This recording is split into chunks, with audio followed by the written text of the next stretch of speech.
ഏവർക്കും ഹാജാസ് ക്ലാസ്സസിലേക്ക് ഹൃദ്യമായ ഹാർദമായ സ്വാഗതം.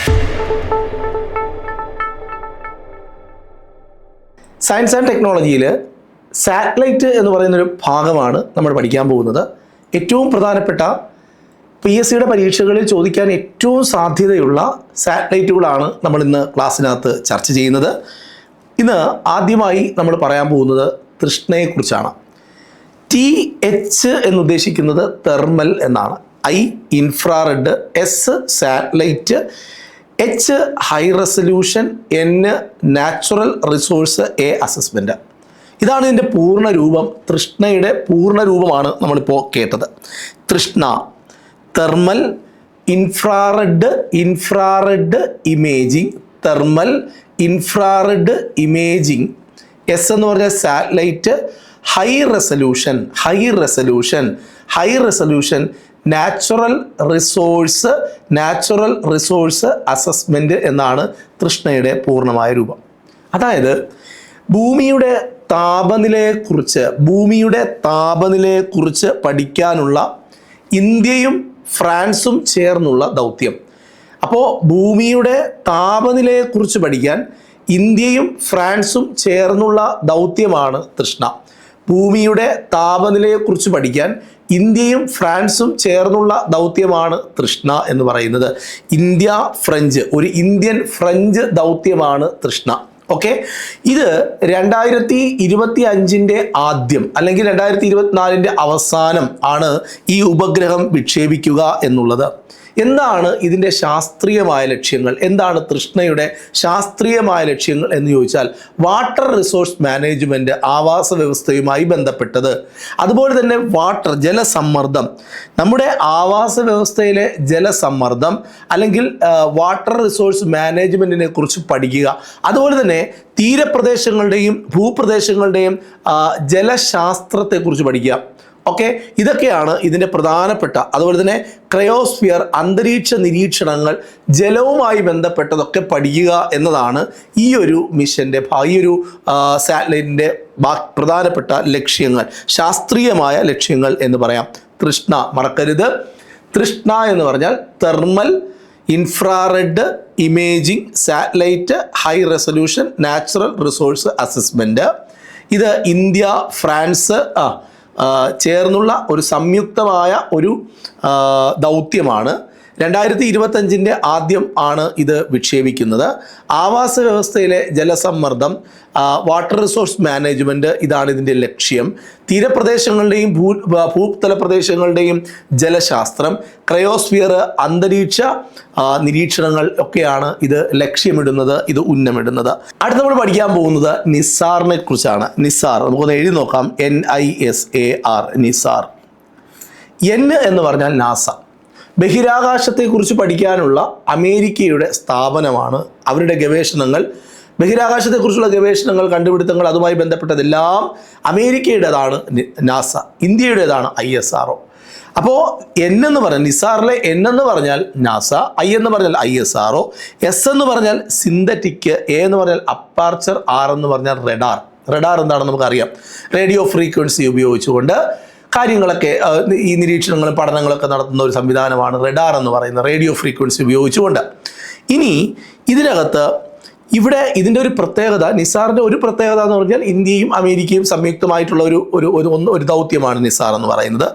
ഇത് ഭൗമ നിരീക്ഷണ ഉപഗ്രഹത്തിൽ dual frequency synthetic aperture radar വികസിപ്പിക്കുന്നതും വിക്ഷേപിക്കുന്നതിനുമായിട്ടുള്ള ദൗത്യമാണ്. സാധാരണ സിംഗിൾ ഫ്രീക്വൻസി വെച്ചിട്ടാണ് സാധാരണ ഈ പറയുന്ന റഡാറുകളൊക്കെ പ്രവർത്തിക്കുന്നത്. എന്നാൽ ഇവിടെ ഭൗമ നിരീക്ഷണം, ഭൂമിയെ നിരീക്ഷിക്കാനുള്ള ഉപഗ്രഹത്തിൽ dual frequency synthetic aperture radar. അപ്പോൾ ഈ റഡാറിൽ 2 ഫ്രീക്വൻസി വെച്ചിട്ട് സർഫസും അതുമായി ബന്ധപ്പെട്ട കാര്യങ്ങളെല്ലാം ഡിറ്റക്റ്റ് ചെയ്യാൻ പറ്റുന്ന ഒരു സംവിധാനം ഉണ്ടാക്കുക. 2 ഫ്രീക്വൻസി വെച്ചിട്ട് ഇതിൻ്റെ പരീക്ഷണങ്ങളും അതിനെ വികസിപ്പിക്കുന്നതും ഒക്കെയാണ് ഈ നിസാർ ലക്ഷ്യമിടുന്നത് എന്നുള്ളതാണ്. ഇനി ഇത് ഡ്യുവൽ ഫ്രീക്വൻസി ഉപയോഗിക്കുന്ന ആദ്യത്തെ, അതായത് സിംഗിൾ ഫ്രീക്വൻസിയാണ് സാധാരണ ഉപയോഗിക്കുന്നത്, ഡ്യുവൽ ഫ്രീക്വൻസി 2 ഫ്രീക്വൻസി ഉപയോഗിക്കുന്ന ആദ്യത്തെ ഒരു റഡാർ ഇമേജിംഗ് ഉപഗ്രഹമായിരിക്കും നിസാർ എന്നതാണ് ഇതിൻ്റെ പ്രത്യേകത. ഭൂകമ്പ സാധ്യതയെക്കുറിച്ച് പഠിക്കാനും ഒക്കെ ഇത് സാധാരണ ഉപയോഗിക്കുന്നു. അപ്പം നിസാറിൻ്റെ പ്രത്യേകതകളൊക്കെ നമുക്കൊന്ന് പറഞ്ഞു പോകാം. നിസാറിലെ N എന്താണ്? നാസ. I എന്താണ്? ISRO. S എന്താണ്? സിന്തറ്റിക്. A aperture. R എന്ന് പറഞ്ഞാൽ റഡാറാണ്. ഇന്ത്യയും അമേരിക്കയും സംയുക്തമായിട്ടുള്ളൊരു ദൗത്യമാണ്. ഭൗമ നിരീക്ഷണ ഉപഗ്രഹങ്ങളിൽ ഡ്യുവൽ ഫ്രീക്വൻസി സിന്തറ്റിക് അപ്പാർച്ചർ റഡാറാണ്. ഭൂമിയെ നിരീക്ഷിക്കാനുള്ള ഉപഗ്രഹങ്ങളിൽ റഡാർ വയ്ക്കുമ്പോൾ അത് ഡ്യുവൽ ഫ്രീക്വൻസി റഡാറുകൾ വെക്കുന്നതിനെയും അതിൻ്റെ വികസനത്തെയും കുറിച്ചൊക്കെയാണ് ഇത് ലക്ഷ്യമിടുന്നത്, ഈ ദൗത്യം ലക്ഷ്യമിടുന്നത്. ഡ്യുവൽ ഫ്രീക്വൻസി ഉപയോഗിക്കുന്ന ആദ്യത്തെ റഡാർ ഇമേജിംഗ് ഉപഗ്രഹമായിരിക്കും നിസാർ. ഇതാണ് ഇതിനകത്ത് ഏറ്റവും പ്രധാനപ്പെട്ട പോയിന്റ്. ഡ്യുവൽ ഫ്രീക്വൻസി ഉപയോഗിക്കുന്ന ആദ്യത്തെ റഡാർ ഇമേജിംഗ് ഉപഗ്രഹമായിരിക്കും നിസാർ. ഭൂകമ്പത്തെക്കുറിച്ച് പഠിക്കാനും ഒക്കെ നമ്മൾ ഇതിന് ഉപയോഗിക്കും. 2 എണ്ണം പഠിച്ചേ, തൃഷ്ണയും പഠിച്ചു, അതേപോലെ തന്നെ നമ്മൾ നിസാറും പഠിച്ചു. 2 പക്കയാണ്. അപ്പോൾ നിസാറിൽ നമ്മൾ ഇപ്പോഴും ഓർമ്മിച്ചിരിക്കേണ്ടത് ഡ്യുവൽ ഫ്രീക്വൻസി റഡാർ. ഓക്കെ, അതൊന്ന് ഓർമ്മിച്ച് വയ്ക്കണം. അത് ഉപയോഗിക്കുന്ന ആദ്യത്തെ ഉപഗ്രഹമായിരിക്കും ഏത്? നിസാർ എന്ന് പറയുന്നത്. അടുത്ത് നമ്മൾ പറയാൻ പോകുന്നത് ഭുവൻ. അതായത് ഭൂമിയുടെ ഉപരിതലത്തിലുള്ള ത്രിമാനം എന്ന് പറയുന്നത് 3 ഡയമെൻഷണലും അതേപോലെ തന്നെ 2 ഡയമെൻഷണൽ ചിത്രങ്ങൾ പകർത്തുന്നതിന് വേണ്ടിയിട്ട് നമ്മൾ ഉണ്ടാക്കിയെടുത്ത ഒരു സോഫ്റ്റ്വെയറിൻ്റെ പേരാണ് ഭുവൻ. ഓക്കെ, ISRO ഉണ്ടാക്കിയെടുത്ത, നമ്മൾ ഉണ്ടാക്കിയെന്ന് പറഞ്ഞാൽ ISRO ഉണ്ടാക്കിയെടുത്ത ഒരു സോഫ്റ്റ്വെയറിൻ്റെ പേരാണ് ഭുവൻ. അപ്പം ഭൂമിയുടെ ഉപരിതലത്തിലുള്ള വസ്തുക്കളുടെ ദ്വിമാന ചിത്രങ്ങൾ പകർത്തുന്നതിന് വേണ്ടിയിട്ട് വികസിപ്പിച്ചെടുത്ത ഒരു സോഫ്റ്റ്വെയറിൻ്റെ പേര് എന്തെന്ന് ചോദിച്ചാൽ പറയണം ഭുവൻ ആണെന്ന് പറയണം. ഭുവൻ. ഇനി അടുത്ത് പറയാൻ പോകുന്നത് നേത്ര. ഓക്കെ, ഇനി ബഹിരാകാശത്ത് നമ്മുടെ ഉപഗ്രഹങ്ങൾക്ക്, എന്ന് വെച്ചാൽ ഇന്ത്യൻ ഉപഗ്രഹങ്ങൾക്ക് ഭീഷണിയാകുന്ന അവശിഷ്ടങ്ങളുണ്ടല്ലോ. നമ്മളൊരു ഉപഗ്രഹത്തെ ഇവിടെ നിന്ന് നമ്മൾ അയച്ചാൽ ആ ഉപഗ്രഹങ്ങൾക്ക് അവിടെ സസ്റ്റെയിൻ ചെയ്യാൻ എന്തെങ്കിലും ബുദ്ധിമുട്ടുണ്ടാക്കുന്ന അവശിഷ്ടങ്ങളെക്കുറിച്ച് മുൻകൂട്ടി അറിയുന്നതിനുള്ള ISRO ആരംഭിക്കുന്ന ഒരു ഏർലി വാർണിംഗ് സിസ്റ്റം B ആണ് പ്രൊജക്റ്റ് നേത്ര. എന്തെങ്കിലും നമ്മൾ അയക്കുന്ന ഒരു ഉപഗ്രഹത്തിന് എന്തെങ്കിലും ഒരു ബുദ്ധിമുട്ട് അവിടെയുള്ള അവശിഷ്ടങ്ങൾ ഉണ്ടാക്കുന്നുണ്ടോ ഈ ഉപഗ്രഹങ്ങൾക്ക് എന്ന് മുൻകൂട്ടി അറിയാനുള്ള ഒരു ISRO ആരംഭിക്കുന്ന ഒരു ഏർലി വാർണിംഗ് സിസ്റ്റം B ആണ് പ്രൊജക്റ്റ് നേത്ര. എന്താണ് ഈ ഏർലി വാർണിംഗ് സിസ്റ്റം എന്ന് ചോദിച്ചാൽ എ നെറ്റ്വർക്ക് ദാറ്റ് ഡിറ്റക്ട്സ്, ഒരു നെറ്റ്വർക്കാണ്. അത് എന്ത് ഡിറ്റക്ട് ചെയ്യും? അത് ട്രാക്ക് ദ പൊട്ടൻഷ്യൽ ത്രെഡ്. എന്തെങ്കിലും ഒരു പൊട്ടൻഷ്യൽ ത്രെഡ്, എന്തെങ്കിലും ഒരു തടസ്സം അതുണ്ടെങ്കിൽ അതിനെ ഡിറ്റക്ട് ചെയ്ത് അറിയിക്കുന്ന ഒരു സംവിധാനത്തെയാണ് നമ്മൾ ഏർലി വാർണിംഗ് സിസ്റ്റം B എന്ന് നമ്മൾ പറയുന്നത്. ഓക്കെ, എന്തെങ്കിലും നമ്മൾ അയക്കുന്ന ഉപഗ്രഹങ്ങൾക്ക് എന്തെങ്കിലും റിസ്ക് വരുത്തുന്ന തരത്തിൽ എന്തെങ്കിലും അവിടെ ഒരു അവശിഷ്ടം, എന്തെങ്കിലും ഒരു സംഭവം ഉണ്ടെങ്കിൽ അതിനെ നമുക്ക് അറിയിച്ചു തരുന്ന ഒരു സംവിധാനമാണ് ഏർലി വാർണിംഗ് സിസ്റ്റം B എന്ന് പറയുന്നത്. ഇതാണ് നേത്ര എന്നത്. ക്ലിയർ ആണ്. അപ്പം ഭുവൻ എന്താണ്? ഭൂമിയുടെ ഉപരിതലത്തിലുള്ള വസ്തുക്കളുടെ ദ്വിമാന ചിത്രങ്ങൾ പകർത്തുന്നതിനുള്ള സോഫ്റ്റ്വെയർ ISRO വികസിപ്പിച്ചെടുത്ത ഒരു സോഫ്റ്റ്വെയർ ആണ് ഭുവൻ. വളരെ സാധ്യതയാണ്, പരീക്ഷയ്ക്ക് ചോദിക്കാനുള്ള സാധ്യത വളരെ ഉള്ള ഒരു ക്വസ്റ്റ്യനാണ്. അടുത്ത രണ്ടാമത് നമ്മൾ പറഞ്ഞത് നേത്രയാണ്. ബഹിരാകാശത്തുള്ള ഇന്ത്യയുടെ ഉപഗ്രഹങ്ങൾക്ക് തടസ്സം സൃഷ്ടിക്കാൻ സാധ്യതയുള്ള എന്തെങ്കിലും അവശിഷ്ടങ്ങളെക്കുറിച്ച് മുൻകൂട്ടി അറിയുന്നതിനുള്ള ISRO ആരംഭിക്കുന്ന ഒരു ഏർലി വാർണിംഗ് സിസ്റ്റം B വിളിക്കുന്ന പേരാണ് നേത്ര. ഓക്കെ, ക്ലിയർ ആണ്. ഓക്കെ, എന്താണ് ഏർലി വാർണിംഗ് സിസ്റ്റം B എന്നതും ഞാൻ അവിടെ നോട്ട് ചെയ്തിട്ടുണ്ട്, നിങ്ങൾക്ക് വായിക്കാവുന്നതേ ഉള്ളൂ. ഇനി നമ്മൾ പറയാൻ പോകുന്നത് ശുക്രയാനെ കുറിച്ചാണ്. സൗരയൂഥത്തിലെ ഏറ്റവും ചൂട് കൂടിയ ഗ്രഹം എന്നറിയപ്പെടുന്ന ശുക്രനെ കുറിച്ച് പഠിക്കാനുള്ള ISROയുടെ പദ്ധതിയാണ്.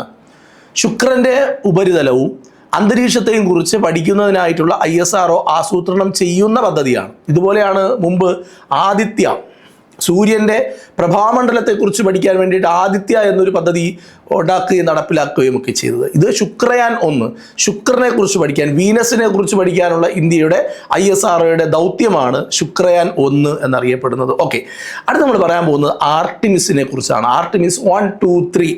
ആർട്ടിമിസ് 1നെ കുറിച്ച് ചന്ദ്രനിലേക്ക് വീണ്ടും മനുഷ്യരെ എത്തിച്ച നാസയുടെ ദൗത്യമാണ് ആർട്ടിമിസ്, നാസ. അപ്പോൾ ലോകത്തിന് തന്നെ ഏറ്റവും അഭിമാനകരമായ നേട്ടങ്ങൾ കൈവരിച്ച ഒരു ബഹിരാകാശ ഗവേഷണ സ്ഥാപനമാണ് അമേരിക്കയുടെ നാസ. ആർട്ടിമിസ് 1 വിക്ഷേപിക്കുന്നത് 2022 നവംബർ 16 അത് മനുഷ്യനില്ലാത്ത ഉപഗ്രഹമാണ്. മനുഷ്യനില്ലാത്ത ഉപഗ്രഹം. ഓക്കെ, ഭൂമിയിൽ നിന്നും നിയന്ത്രിക്കപ്പെട്ടു. ഇത് ഈ ആർട്ടിമിസ് 1ൻ്റെ ലക്ഷ്യം എന്ന് പറയുന്നത് ചന്ദ്രന് ചുറ്റുമുള്ള ഭ്രമണപഥത്തിൽ ഒരു യാത്രാ പേടകത്തെ വിക്ഷേപിക്കുക. ആദ്യമേ ആൾക്കാരൊന്നും അയച്ചില്ല. ആദ്യം ഈ പേടകത്തെ അയച്ചു. അതിനകത്ത് ആൾക്കാർക്ക് പോകാനുള്ള ഒരു സ്പേസ് ഒക്കെ ഉണ്ട്. യാത്രക്കാരുടെ പേടകമാണ്, യാത്രക്കാരുടെ പേടകം ഓറിയോൺ. അപ്പം ഇതിൽ യാത്രക്കാർക്ക് പോകാനുള്ള സംവിധാനമുണ്ട്, പക്ഷേ യാത്രക്കാരില്ല ആർട്ടിമിസ് 1.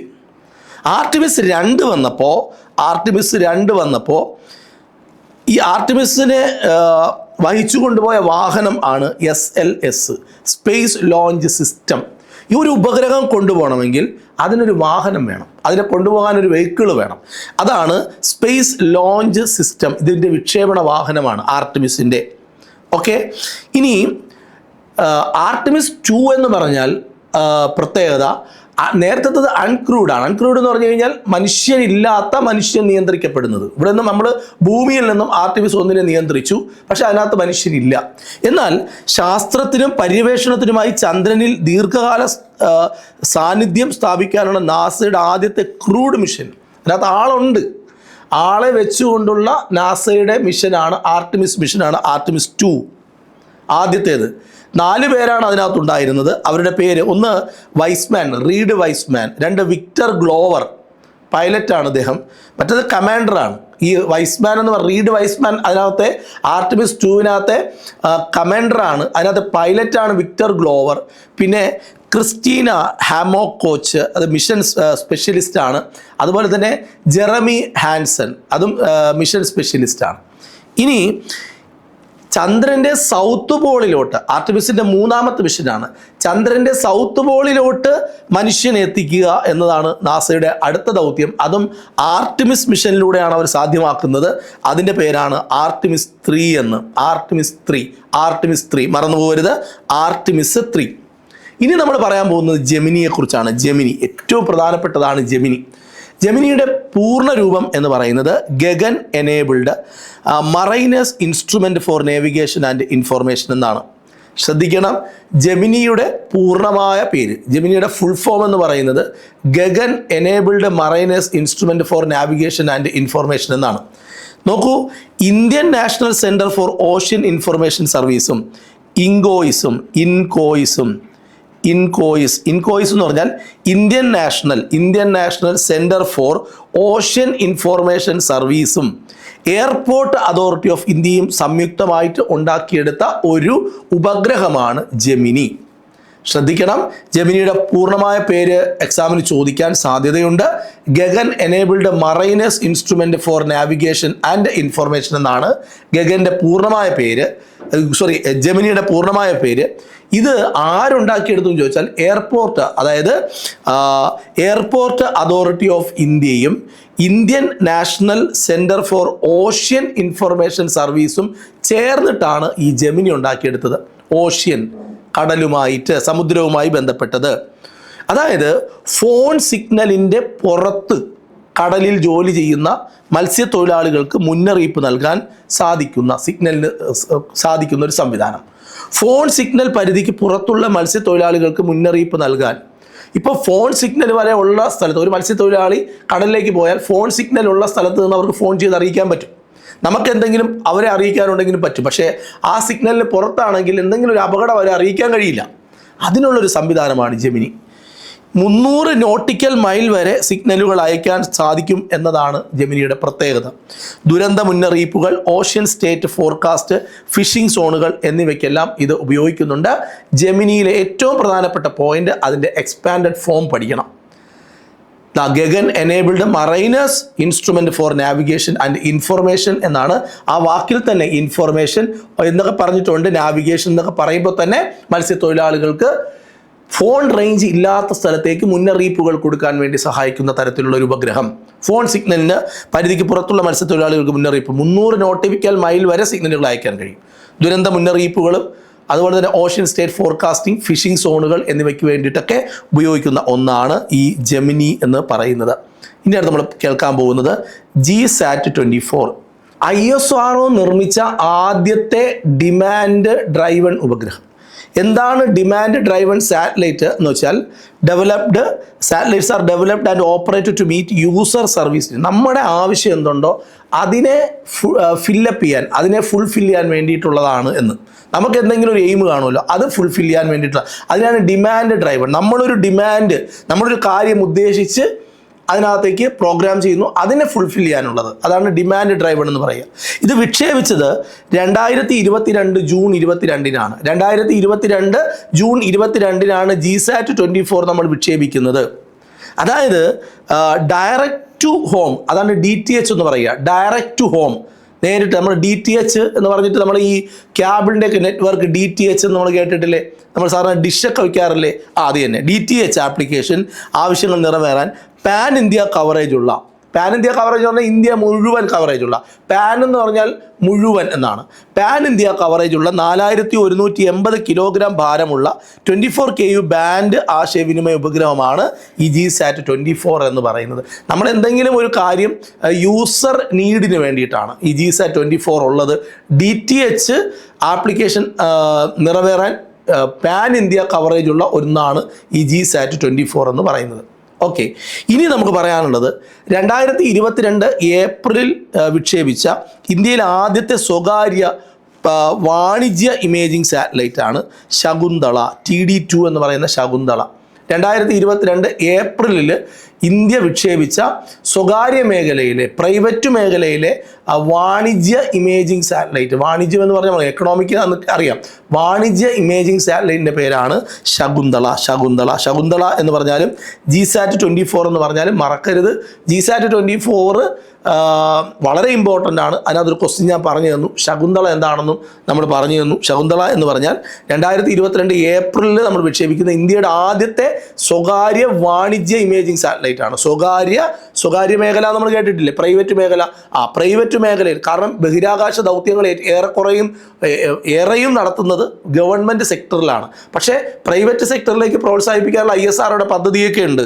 ഇവിടെ 2022 ഏപ്രിൽ വിക്ഷേപിച്ച ഇന്ത്യയിലെ ആദ്യത്തെ സ്വകാര്യ വാണിജ്യ ഇമേജിംഗ് സാറ്റലൈറ്റിൻ്റെ പേരാണ് ശകുന്തള. GSAT-24 എന്നൊരു ചോദ്യം ചോദിക്കും. ISRO നിർമ്മിക്കുന്ന ആദ്യത്തെ ഡിമാൻഡ് ഡ്രൈവൺ എന്നോ ഡിമാൻഡ് ഡ്രിവൺ എന്നോ ചോദിക്കാം.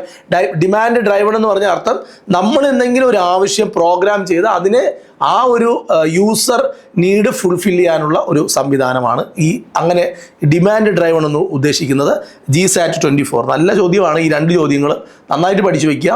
അപ്പോൾ ഈ ഒരു വീഡിയോ ക്ലാസ്സിൽ ഈ സാറ്റലൈറ്റുകൾ ഇത്രയുമാണ് നമ്മൾ പഠിക്കുന്നത്. തൃഷ്ണയിൽ നിന്നാണ് നമ്മൾ തുടങ്ങിയത്. നമ്മൾ തൃഷ്ണയിൽ നിന്ന് തുടങ്ങി ഈ പറയുന്ന GSAT-24 നമ്മൾ ഈ ഒരു വീഡിയോ ക്ലാസ് അവസാനിപ്പിക്കുകയാണ്. നമുക്ക് വീണ്ടും കാണാം. അപ്പോൾ അതുവരെ നമസ്കാരം.